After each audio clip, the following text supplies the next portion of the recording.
Before reading it, all I knew about Gotham High was that it took Batman and put him in high school alongside a few future villains. Then I saw one headline with a glowing review and one completely trashing it, so I had no real expectations when I read it. This is Exasperated Nerd Explains. So I won't bury the lead. It's terrible. It feels like almost every choice they made was the wrong one. And I know there are differences in every reimagining or Elseworlds story, but they're usually put in purposefully. They should highlight what defines the characters against regular continuity by showing them in a new light or by contrasting based on the differences in the Elseworlds setting. It should leave you with a greater understanding of who the characters are and what makes them tick. But in this, several characters are completely unrecognizable, and that's not a diversity joke, but I will address those, elephants in the room. Another staple of this type of story is to have ironic foreshadowing, but it is done so poorly here, it just made my eyes roll and almost made me stop reading entirely. For this review, I will recap the story and stop periodically to discuss my thoughts as we go, and I will spoil the ending, as it is a big part of the problem. This is a little longer than I planned, but I had to read it twice to make this video, so... You will suffer me. Our story starts at a private high school, with one student being bullied by others. Then, a new student shows up and fights off all the bullies. It turns out this is Bruce Wayne fighting off students bullying Richard Grayson, as in Batman and Robin. So you've taken your opening and already eviscerated the relationship between Batman and Robin, because the whole point is that it's supposed to be a father-son dynamic, with Batman raising him until adulthood, but now they're the same age and go to the same school. This Dick Grayson could never be Robin, and he's only in one other scene in the whole story, so there is zero reason to do this. Also, when they identified the student as Bruce Wayne, I literally thought, oh, that's weird, he looks Asian in that art. Guess what? He's half Chinese. Bruce hands Richard a card for a dojo, but there's not a word on why this Bruce Wayne trained to fight. There's no mention of a quest for justice or vengeance in the entire story. Bruce Wayne is expelled because of the fight and is sent back to Gotham to attend regular high school until he graduates. Even though I'm sure he would just get a tutor, but whatever. They can't reach his uncle in Hong Kong. Oh, an uncle. That's an interesting wrinkle. According to the narration, this uncle hasn't seen Bruce since sending him to boarding school after his parents were killed. I wonder who that will be. It's Alfred. He was Martha Wayne's brother, and Martha's real name was not Martha, but rather Masha. She changed it to fit with continuity? I mean, they are already changing so much, so why not Masha Wayne? Was changing Martha Wayne's first name just a bridge too far? So now, Alfred is related to Bruce, Asian, gay, and married. Alfred is around for the rest of the story, but he has been absent for years, undercutting that entire relationship. Alfred is the surrogate father Bruce never got to have, and in this they are basically strangers. Also, Alfred being married comes out of nowhere. He doesn't show up until halfway through the story and appears in one scene. He and Bruce never even speak to each other. It literally feels like the story was being rewritten on the fly and was not planned out at all. And these events bring us to our actual narrator, future Catwoman, Selina Garcia Kyle. They couldn't just color her skin a little darker. We had to know for sure she's Hispanic by giving her a middle name. Selina was friends with Bruce as children, but they grew apart after Bruce's parents died. Selina's father is suffering from dementia, and she can't use her trust fund to help pay for the nursing care he needs until she is 21, putting her in a desperate situation. Bruce goes to Gotham High and finds a different kind of education. Also, this Home of the Bats thing with a Batman logo as their school logo made me unnaturally angry. I get it's supposed to be a ha-ha moment with the reader, but if this was true, Batman would be confused with a school mascot. You can't tell me there wasn't a plot point pitched where he dressed up as a bat or a quote-unquote Batman as the school mascot that got cut. It's so stupid, I can't believe it wasn't planned at some point. Batman would not strike fear into the hearts of criminals in Gotham, but be a joke. Seriously, why?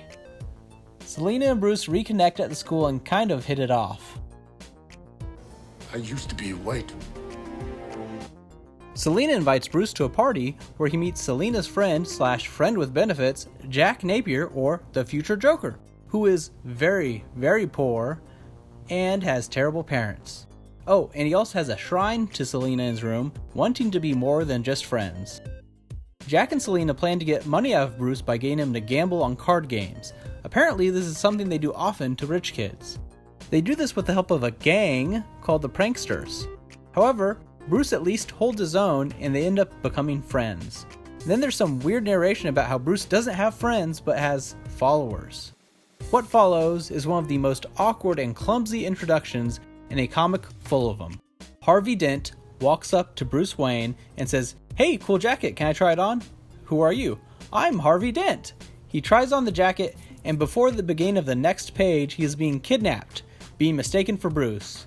Just why? Could he not have been introduced earlier or less awkwardly?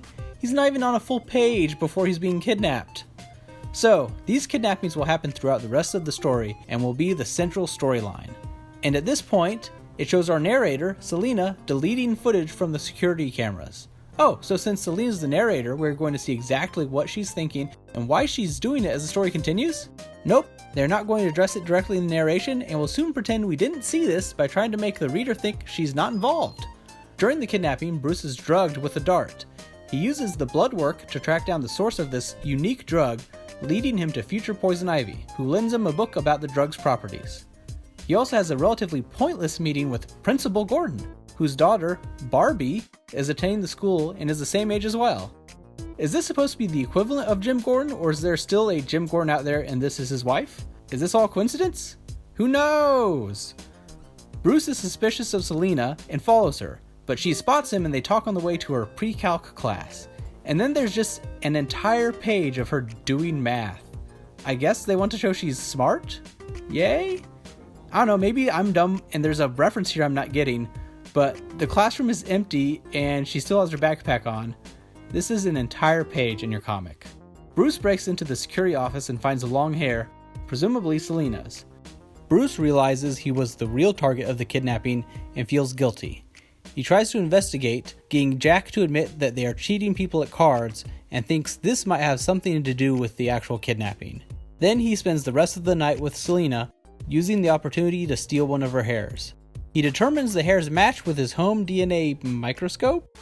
Harvey Dent is released, albeit sporting a new scar, and acts all over the place emotionally. The story also pretends like they have some sort of relationship, even though they knew each other for approximately 10 seconds before he was kidnapped. Bruce Wayne decides to have his own party, giving the kidnappers another shot at him. He has his party, it's big and lavish. He gets jealous and then plays video games with Jack where he's a caped crusader and Jack is either a clown or Rick from Rick and Morty. Jeez. Bruce thinks he's about to get kidnapped, but oh no, Selena is kidnapped and everyone is worried, even though Bruce knows and the reader knows she's already involved. So there's not so much a feeling of suspense but confusion of why they are trying to convince us she's not involved now.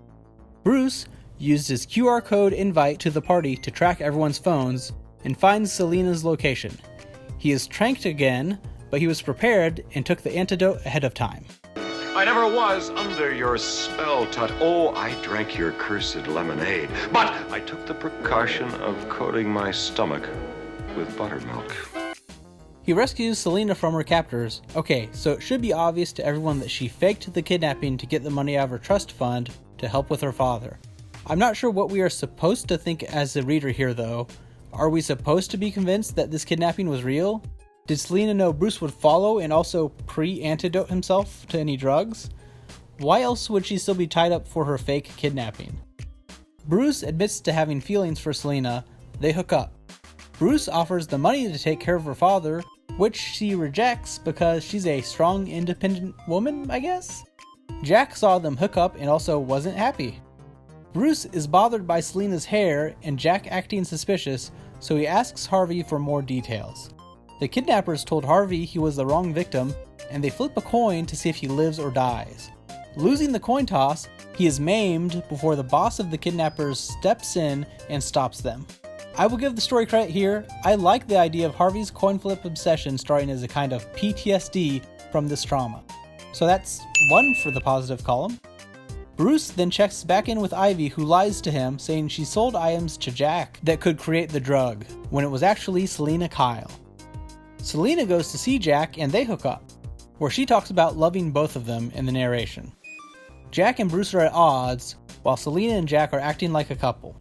Selena runs off angry at them and disappears. She is missing for a few days again. Jack and Bruce make up during this, but then there's a social media post from Selena acting like she's going to kill herself. Bruce runs to where he thinks she will be and finds someone wearing a mask, still not realizing it's Selena. World's greatest detective. Why even wear the mask though? This finale is one of the big frustrations with this plot. In mysteries, there is usually a big reveal at the end where we find out the details of the whodunit, but it was obvious she was doing it the entire time and it was obvious why. This reveal scene is not earned at all in this story. The only thing to throw the reader off track is something that didn't make sense in the first place, being tied up during the fake kidnapping. Selena reveals that she planned to fleece Bruce out of hundreds of thousands of dollars over the semester because it's always easy to do that to the rich kids. Okay, where is all this money going if they've been doing this before? Jack certainly isn't getting it, and apparently Selena isn't getting enough to pay for a nurse. Jack shows up, and it's also revealed she was using him to get access to the school security system as part of her plan, which also was not set up beforehand, at all. She's pretty mean about it too. And here's another problem. We've had this near omniscient narration in and out throughout the entire story, and here it would be helpful to know how she really felt, and if she's trying to push them away, or these are her true feelings, but nope, just blank. Selena jumps. Look at that tiny splish. I hate it so much. Splish! Bruce and Jack have misplaced anger against each other and fight, but Jack realizes it's misplaced and they stop fighting. Then, another stupid moment, instead of accepting an apology, Bruce says, Bruce Wayne doesn't have friends. Wow, a reference to earlier in the story that ties it all together. But that wasn't said by Bruce before, that was in Selena's narration. So all of a sudden, he's talking in third person and sounding like an idiot. There's no reference up to this point that Bruce feels that way at all. The epilogue is pretty uneventful. Jack is back with his gang, Bruce is pouty, Selena's dad is doing better with the use of the money, and shock of shocks, Selena is alive. She escaped to Paris with the help of Ivy, and it ends with her posting about being alive on social media, which would of course negate all the actions she took to get her father the trust fund money. Ending it as well as you started, eh? Anyways, sorry for the length. This was more in-depth than I was planning, but I really wanted to dig deep and make you suffer too. I think the way the story was structured was just terrible. Even if you kept the same plot points, it could have been handled a lot better. The in and out narration, the revelation of Selena's involvement and then trying to make us think she is not involved, and the characters acting nothing like their counterparts, all combined to something just awful. I really hope it does not get a sequel because it does not deserve one. Then again, maybe I'm being too harsh. Did any of you who read the story like it? I don't like high school stories in general anyways, so maybe I'm being too judgmental. They are all kind of the same to me, but maybe someone who likes that kind of story will get enjoyment. Let me know what you thought about in the comments. Please check out my other videos. Thanks for watching. Bye.